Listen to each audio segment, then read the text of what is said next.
Evolutionary.org podcast coming your way, episode 504, speeding right along, Steve and the Mobster. How's it going, man? Good. Out there, keeping you informed, keeping you at the tip top of information. Yes, we are. So today we're going to talk about GHRP-6. We're talking about dosing, cycling it, benefits, side effects, all that good stuff. So you've got GHRH, which is growth hormone releasing hormones. And then you've got GHRP, which are growth hormone releasing peptides. So the difference between the P and the H is the H will increase the amount of growth hormone that can be secreted at the body's natural timing. And the P will target a pulse that forces the pituitary to secrete growth hormone that you have stored.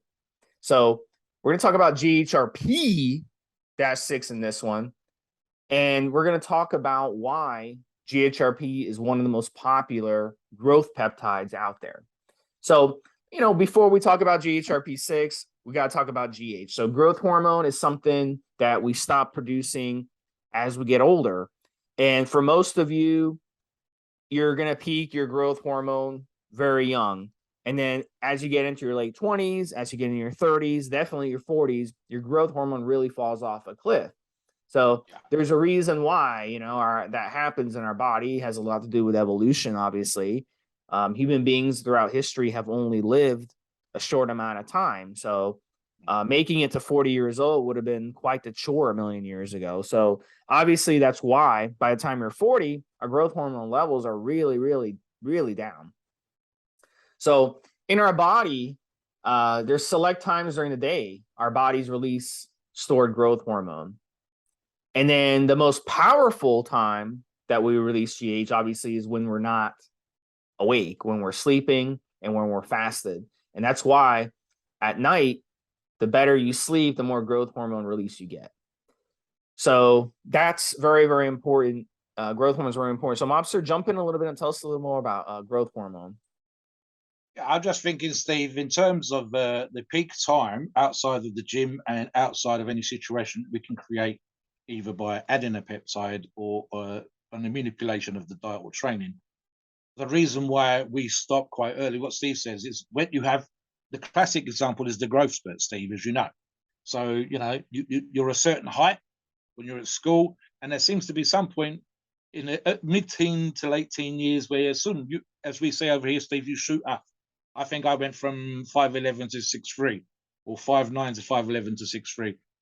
The reality of that situation, guys, is if you carried on being sensitive to growth hormone and reducing growth hormone, you end up with the giant 6, 7 foot, nearly 8 foot giants that we occasionally see in the Guinness World Records. And that might be seemingly to be fun, but it's not fun.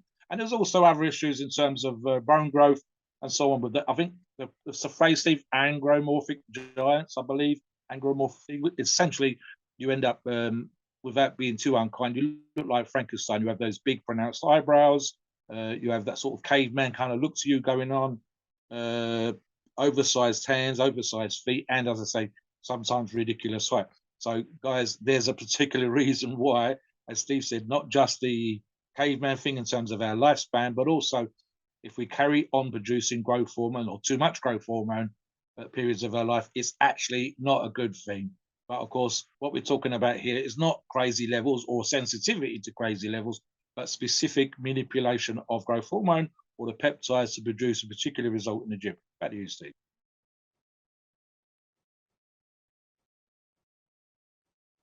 So let's talk about more about, growth hormone before we continue. So a lot of Mobster kind of explained how important growth hormone is.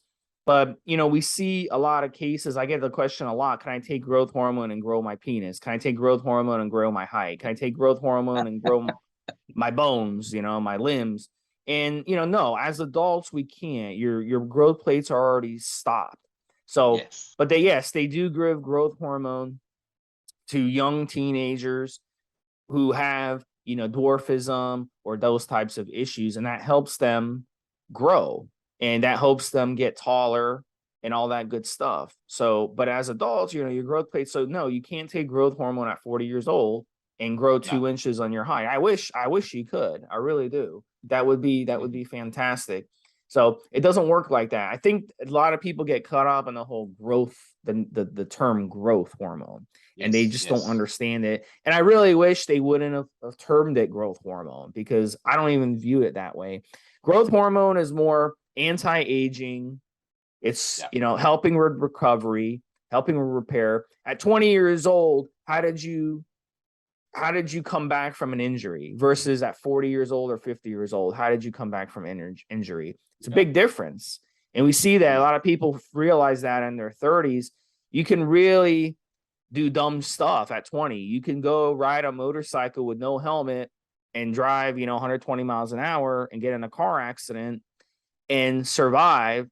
And you can recover, and 2 weeks later, you're back on your motorcycle again. But at 40 or 50, you do that, you'll probably, not be able to recover the same way. You're going to have a really harder time recovering. So growth hormone, really, a lot of people target GHRP-6 for, repair, recovery, but really the best thing that GHRP-6 does is hunger.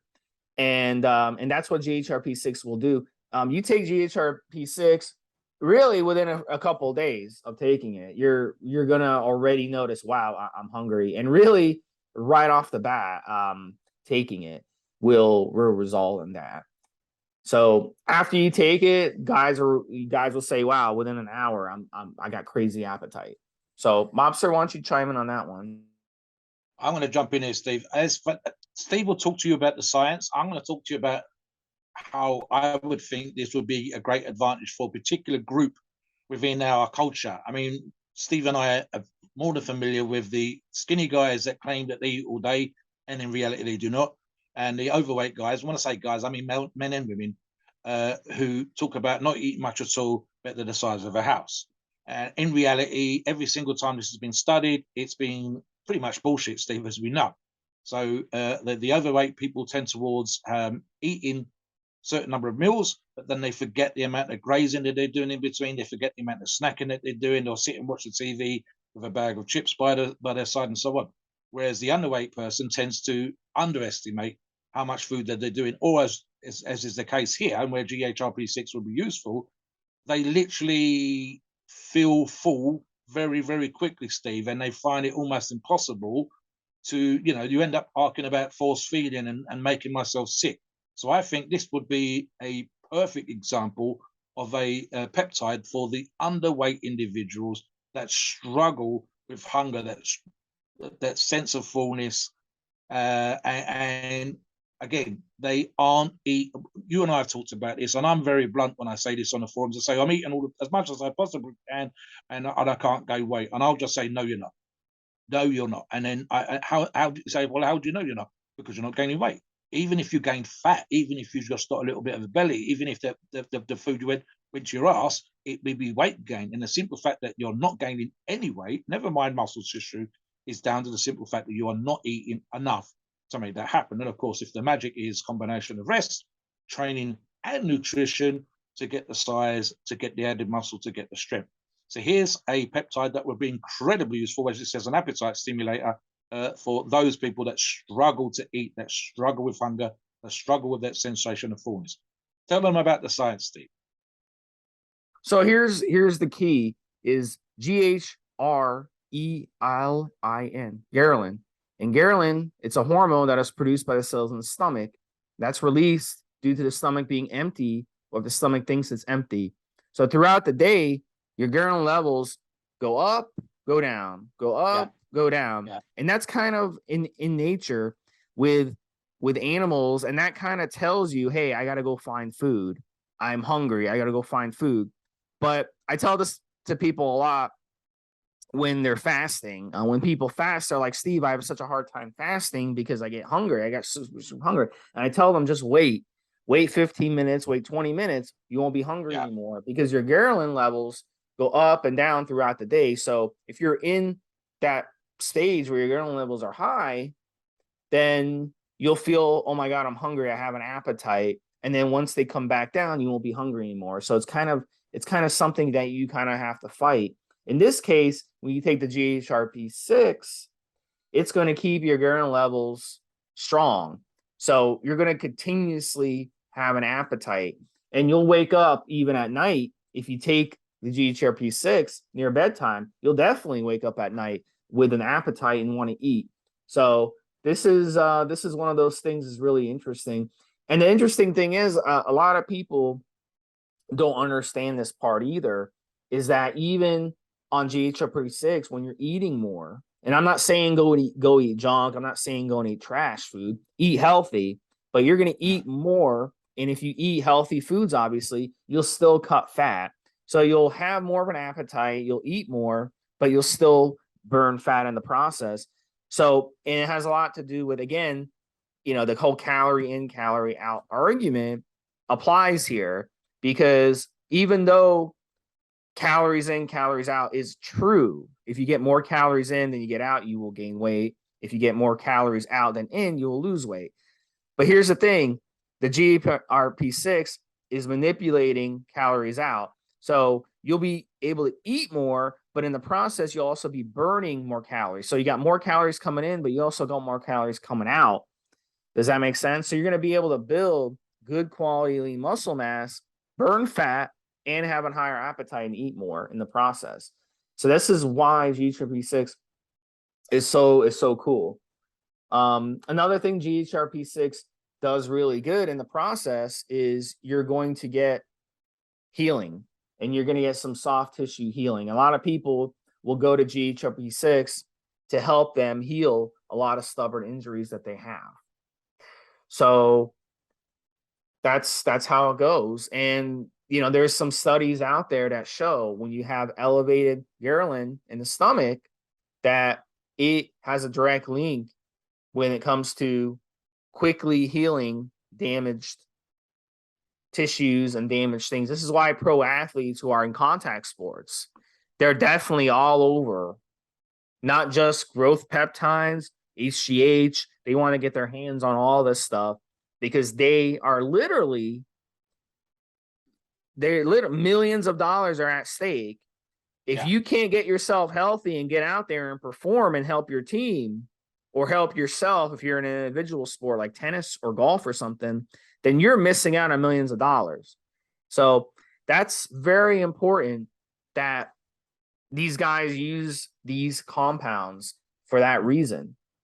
So GHRP-6 is considered better than GHRP-2, which we'll talk about in a later podcast when it comes to this, because of its healing properties. So, and and that's something to definitely take a look at. So there's also other GH releasing peptides in this entire family. You have Hex, we'll talk about that.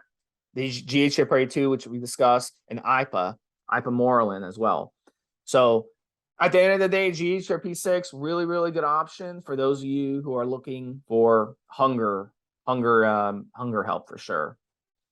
So now with GHRP-6, dosing it, really, really simple, 2 to 3 times a day. You're going to, it's been shown not to be as effective in the presence of elevated blood glucose levels. So the best way to take GHRP-6, 2 hours after your last meal, 30 minutes before you take any food. So that will help. That's the synergy. So just taking it random times of the day, it would work, but there is a synergy behind this. So I would take it away from food a little bit, and go that way. Now, after you take it 30 minutes before you take it in food, you're going to get hungry. So make sure you're preparing a nice, healthy meal, and you can go ahead and feast on that meal after you take it. Mobster? I'll jump back in here, Steve. In fact, going back to what I said earlier on about the skinny guys that are struggling to eat, think about what Steve just said. It sounds to me, this is where we get these 6, 7, 8 meals a day stuff that we hear professionals talking about. And even professional bodybuilders, professional athletes are going to struggle sometimes with the sheer volume of food that's required in order to be, for example, a 300-pound, 320-pound, 350-pound even lineman, or certainly the big Rammies, etc. of bodybuilding. So there's an obvious thing here, guys. If I was using GHRP in the example that Steve's just given, I don't struggle with my appetite, it has to be said. Think of it this way. you'd have your 3 square meals, but that keeps you at £200. And the only way you're going to gain is by putting another meal in. Well, then that would be where this would shine. And literally, as Steve says, I would, I might move my third meal a little bit in further closer in the day, so that our breakfast is early, lunch is still at lunchtime, and then instead of having my third meal, say 6 o'clock, I bring it to 4 o'clock, and then I would introduce the GHRP-6 around, as it says here, a couple of hours. So maybe after the last meal's starting to be digested, Steve, I'm thinking about this one as allowing me, encouraging me when I would normally struggle to get another meal in.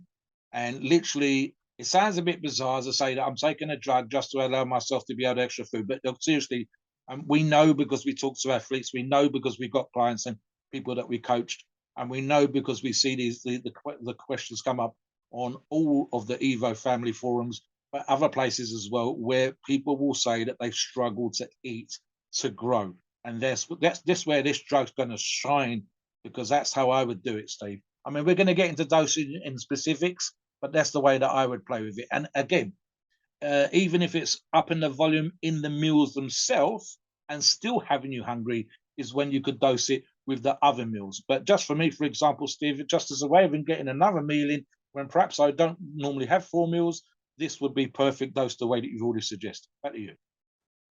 So Lau, so one of the common ways to kind of dosing it, if you're on a normal schedule, right, is when you wake up, 100 micrograms, and then you can eat 30 minutes, 45 minutes, hour later. Then you take 100 micrograms post-workout. Take a post-workout, go home, get a nice meal in, and then 100 micrograms before bed is a third time. Or you can just stick to twice a day, the first thing, which I like personally.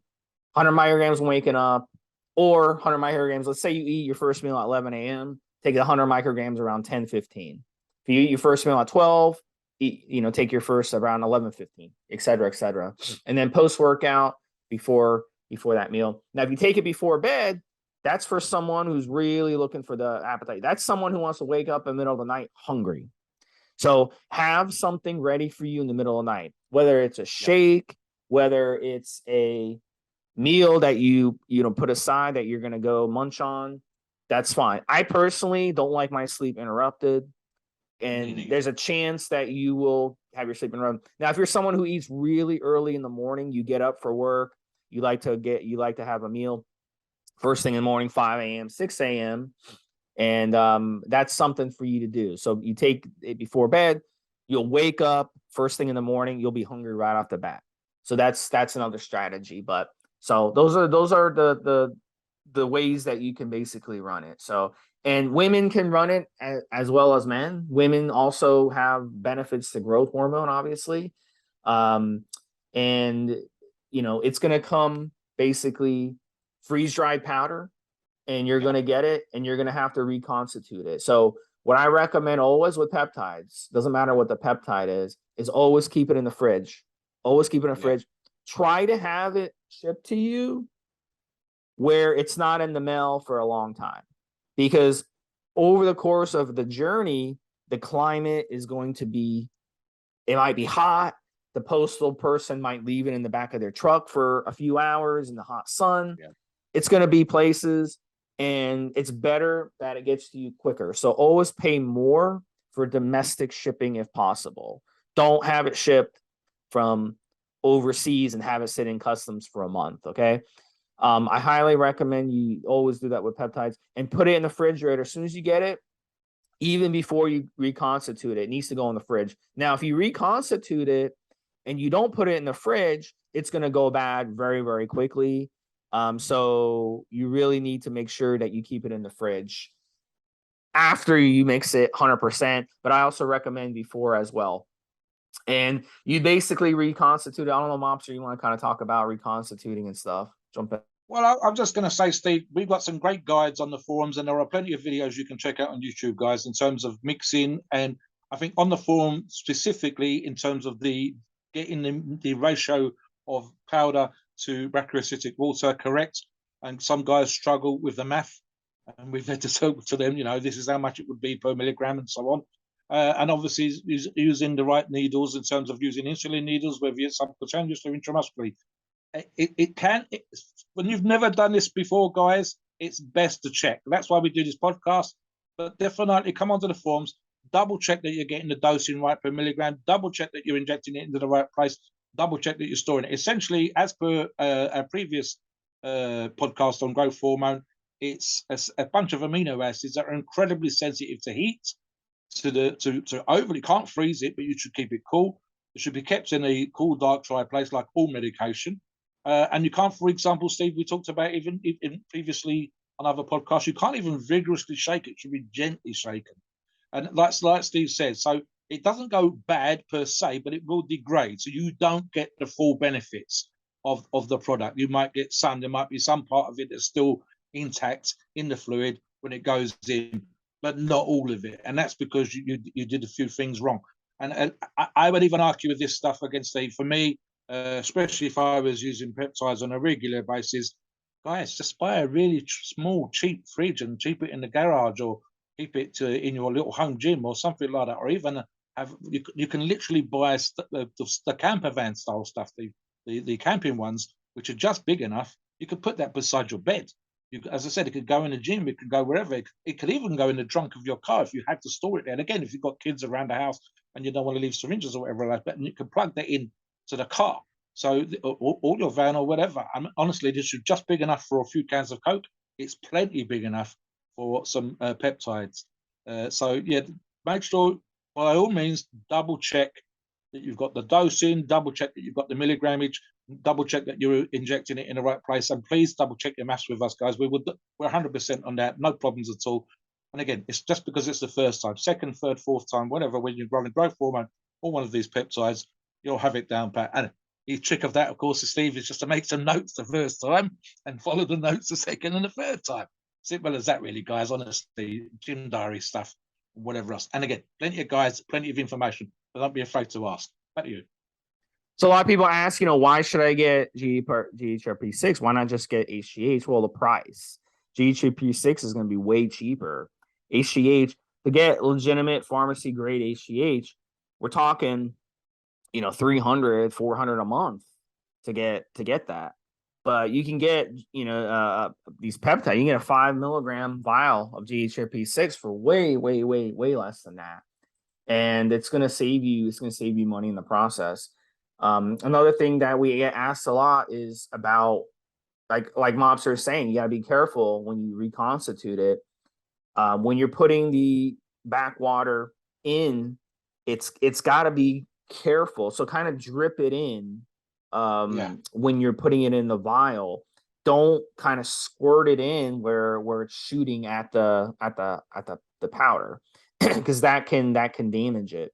So you want to make sure it trickles in slowly and take your time when you mix it, and then just kind of roll the vial around so it kind of gets in there and dissolves in the water. And then, obviously injecting, use a slim pin, a 29 gauge or 31 gauge slim pin. You don't need to use a big needle. And then you can just grab some fat. Usually guys will grab some fat around their belly and just inject it into there. It's not spot injecting. You're not spot injecting the GHRP-6, but you just have to, it's so much simpler to do it into your belly fat and just kind of rotate around. And because it's a really easy injection. So yeah, so that's the thing. Now, a lot of times people like to stack GHRP-6. In this situation, if you're new to it, run it by itself the first time. Yes. See how you react to it. This way, when you start stacking it, you'll know what's going on. So one of the good ways to stack it is with a GHRH. So CJC 1295 without DAC is a good stack with GHRP-6. So that's a good synergy together. And one of the things with GHRP-6, everyone wants to know, what should I expect on it? What should I expect on it? The first 2 weeks, you'll sleep harder. You'll have a boost in appetite. Those are the first two things you'll notice taking GHRP and taking any growth hormone, peptide or HGH itself. Now, over time, you'll start noticing the fat loss. So you'll start noticing the healing. It's not going to be something where you take it and after a week, your injury is magically healed. It's going to take some time. So if you really, really, really want to use it for healing purposes, I would dose it like twice a day, and I would plan to dose it at least a couple months just to see what happens from there.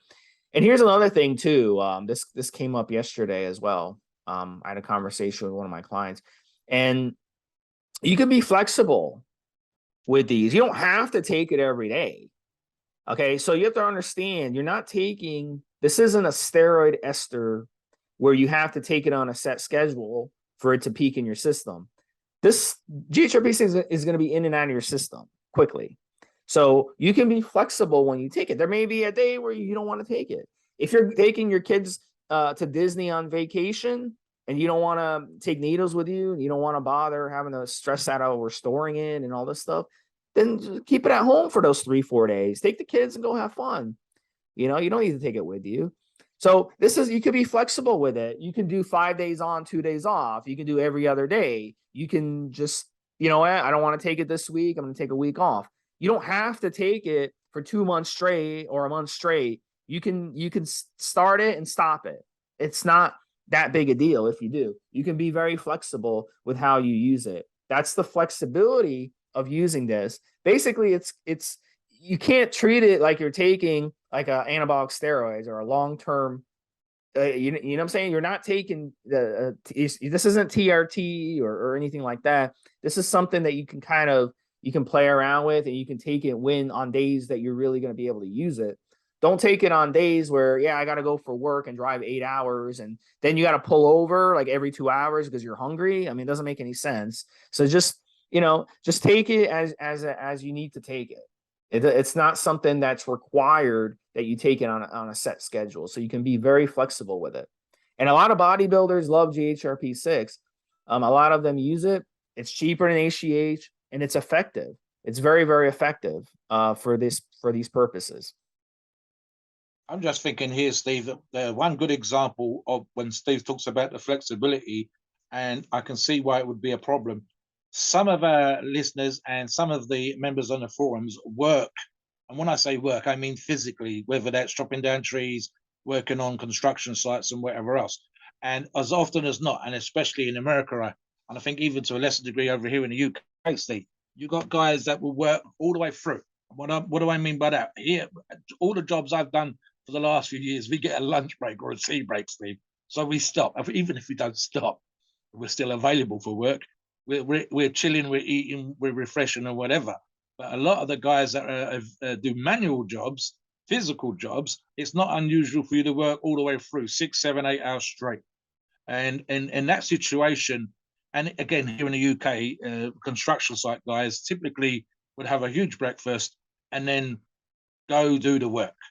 And only at the end of the day, when they're traveling home, would they have something to eat, or they'd wait till they get indoors. So, you know, I don't do that. I can have 3 meals a day. And my last 2-3 jobs, I've been able to have a break and have something to eat and do that. But that's not always possible. And that's where I think a product like this would shine, because if I was working for 8 hours on a construction site without a break, Steve, and I've eaten just enough calories in the morning to get me through the working day, now I'm going to get into the growth. Now I'm going to get into the GHRP-6 benefits. Not only do I get the benefits of growth hormone anyway, if in a slightly milder form in terms of sleep and recovery and fat loss, but I've also got, now I can have that extra meal later on. So I don't wait till I get indoors. I can have a snack in the car while I'm driving. I can have something to eat when I get in, and then I could dose again and have another meal. And now, again, when I refer to the guys that struggle to eat, here's a situation sometimes, Steve, when they don't have time. They can do this stuff on the weekend, but when you're 8 hours, 9 hours, 10 hours on a construction site, you literally don't have the time to sit down and get out your Tupperware tub of tuna and some pasta or a protein shake and stuff like that. And this is where something like this would be great, because it's going to encourage you, it's going to make you hungry after your early evening meal. So, and again, an obvious thing here, Steve, super easy. Double up on the food. Simple as that.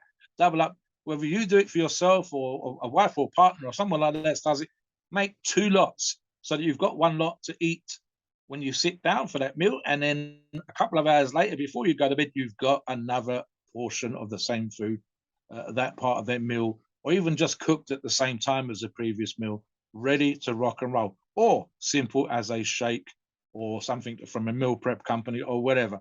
Don't, as I said, Steve, there's no, don't, doesn't mean you can have donuts and ice cream. No, it should be something healthy. And again, it doesn't have to be crazy amounts. It does 600, 700, 800 calories is plenty. And you'd be surprised at the difference that will make over a week, over a month, etc., etc.